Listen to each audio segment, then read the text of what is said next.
2008 November 26 భారతదేశంలో చరిత్రలోని అత్యంత భయంకరమైన ఉగ్రవాద దాడుల్లో ఒకటిగా ముంబైలో జరిగింది. ఈ దాడులు 2008 26/11 ముంబైలో అటాక్స్గా ప్రసిద్ధి పొందాయి. అయితే దేశ ఆర్థిక రాజధాని అయిన ముంబైలో అనేక ప్రాంతాల్లో ఒకేసారి జరిగిన ఈ దాడులు ప్రపంచాన్ని షాక్కు గురిచేశాయి. దాడుల ప్రారంభం నవంబర్ 26 సాయంత్రం సముద్ర మార్గం ద్వారా వచ్చిన ఉగ్రవాదులు ముంబైలోకి ప్రవేశించారు. వారు చిన్న గ్రూపులుగా విడిపోయి ఈ నగరంలో ప్రముఖ ప్రదేశాలకు లక్ష్యంగా చేరుకున్నారు. వారి లక్ష్యం భయం సృష్టించడం మరియు ఎక్కువ మంది నిరపరాధులను హతమార్చడం. దాడి చేసిన ప్రదేశాలు. ఈ దాడులు అనేక ముఖ్యమైన ప్రదేశాలు జరిగాయి. అందులో ముఖ్యమైనవి Taj Mahal hotel, palace hotel, Oberoi trident hotel, అలాగే Nariman house, CST railway station, డియోపోర్ట్ కెఫే. ఈ ప్రదేశాల్లో జరిగిన కాల్పులు, పేలుళ్లు ప్రజల్లో భయాన్ని పెంచాయి. ఉగ్రవాదులు నిరపరాధులపై చాలా రకాలుగా ఘోరంగా కాల్పులు జరిపారు. వారు హోటల్లో బందీలుగా తీసుకునే భయంకరమైన పరిస్థితులు సృష్టించారు. అండ్ అలాగే ఆ దాడులు దాదాపు 60 గంటల పాటు కొనసాగాయి. ఇది పరిస్థితి మరింత తీవ్రంగా చేసింది. అలాగే భారతదేశ బలగాలు, ముఖ్యంగా ఎన్ఎస్జీ కమాండోలు ఈ దాడిని అరికట్టడానికి రంగంలో దిగారు. వారు హోటల్లో ప్రవేశించి ఉగ్రవాదులను ఎదుర్కొన్నారు. చాలా కఠినమైన పరిస్థితుల్లో కూడా వారు ధైర్యంగా పోరాడి చివరికి ఉగ్రవాదుల్ని నిర్వీర్యం చేశారు.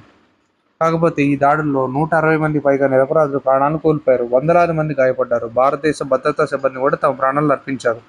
ఈ సంఘటన దేశాన్ని తీవ్ర విషాదాన్ని ముంచింది. అజ్మల్ కసబ్. ఈ దాడుల్లో పాల్గొన్న ఉగ్రవాదులు ఒకరిని అజ్మల్ కసబ్ సజీవంగా పట్టుబట్టాడు. అతని ద్వారా ఈ దాడులు వెనుకున్న కుట్ర గురించి కీలక సమాచారం బయటపడింది. తర్వాత అతన్ని భారతదేశ న్యాయం మరణదండన విధించింది. అండ్ అలాగే ఈ యొక్క దాడులు ఎంతో ఘోరాన్ని, అలాగే భయాన్ని, నాశనాన్ని కలిగించాయి. అయితే ఈ దేశం మొత్తం షాక్లో ఉన్న సమయంలో ఈ ఎన్ఎస్జీ కమాండోలు రంగంలో దిగి ప్రతి అడుగు ప్రమాదమే, ప్రతి గది ఒక ట్రాప్ అయినా కూడా వాళ్ళు వెనక్కి తగ్గలేదు. 60 గంటల పాటు నిరంతరంగా ఈ ఆపరేషన్ సాగించారు. అలాగే 120 మందికి పైగా నిరపరాధులు కోల్పోయారని చెప్పారు కదా, వాళ్ళు పోలీసులు, కమాండోలు ఎంతోమంది ఉన్నారు. ప్రతి కుటుంబంలో ఒక బాధ, ప్రతి భారతీయుడి గుండెల్లో ఒక భయం.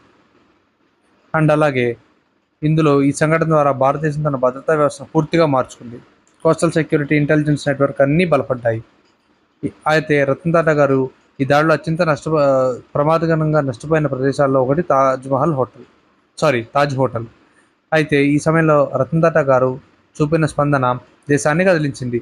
తాజ్ హోటల్ చాలా బాగా నష్టపోయింది. అయితే కేవలం ఒక వ్యాపారవేత్త కానే కాదు, ఒక మనిషిగా స్పందించారు ఆయన. దాడి తర్వాత ఆయన స్వయంగా బాధిత కుటుంబాలకు కలిశారు. ప్రతి ఉద్యోగి కుటుంబానికి ఆర్థిక సాయం చేశారు. తాజ్ హోటల్ ఉద్యోగులు ప్రాణాలు కోల్పోయిన వారి కుటుంబాలకు ఆయన వదలలేరు. గాయపడిన వారందరికీ చికిత్స ఖర్చులు భరించారు. ఇది కేవలం బాధ్యత కాదు, ఇది మానవత్వం. అండ్ అలాగే ఈ యొక్క 26/11లో హీరోస్ ఎవరెవరో తెలుసుకున్నాం. ఆ రాత్రి భయం మాత్రమే కాదు, ధైర్యం కూడా పుట్టింది. కొంతమంది ఆ ప్రాణాల కంటే దేశాన్ని పెద్దగా భావించారు. మేజర్ సందీప్ ఉన్నికృష్ణన్. తాజ్ హోటల్ లోపల బందీలను రక్షించడానికి ముందుగా వెళ్ళిన NSG commando major Sandeep Unnikrishnan. Do not come up, I will handle them అని తన టీంకి చెప్పి తనే ముందుకు వెళ్ళాడు. ఆ లైన్ కూడా చాలా పవర్ఫుల్గా ఉంటుంది. Do not come up, I will handle them. తన ప్రాణాలను అర్పించి చాలామందిని రక్షించాడు. ఆయన త్యాగం భారతదేశం ఎప్పటికీ మర్చిపోరు. తుకారాం ఓంబ్లే. ఒక పోలీస్ ఆఫీసర్ చేతిలో ఆయుధం లేదు, కానీ ఎదుట AK-47 ఉన్న ఉగ్రవాది తుకారాం ఓంబ్లేని తన ప్రాణాలను పట్టించుకోకుండా అజ్మల్ కసబ్ గన్ను పట్టుకొని అతను బతికిలా పట్టుకునేలా చేశాడు. అయితే ఎదురుగా ఉగ్రవాదున్న తుకారాం ఓంబ్లే మాత్రం ఎక్కడా జంకలేదు. అతను కాల్చబడినా అతను పట్టుదల వదలలేదు. అతని వల్ల ఈ దాడి వెనుక నిజం బయటపడింది. ఆయనే అజ్మల్ కసబ్ని పట్టుకున్నాడు. అండ్ అలాగే Hemant Karkare. Maharashtra ATS chief Hemant Karkare situation ఎంత ప్రమాదమైనా అతను వెనక్కి తగ్గలేదు. కామా హాస్పిటల్ దగ్గర ఉగ్రవాదులతో పోరాడుతూ తన ప్రాణాలు కోల్పోయాడు. అశోక్ కాంటే అండ్ విజయ్ సల్స్కర్. ఆ రాత్రంతా హేమంత్ కర్కరే ఒక్కడే కాదు, అశోక్ కాంటే అండ్ విజయ్ సల్స్కర్ ఇద్దరు సీనియర్ ఆఫీసర్లు కూడా దేశం కోసం పోరాడుతూ తమ ప్రాణాలను కోల్పోయారు. నేను పేర్లన్నీ తప్పుగా చదివితే నన్ను క్షమించండి, కొంచెం కష్టంగా ఉన్నాయి. గజేంద్ర సింగ్ బిషిట్.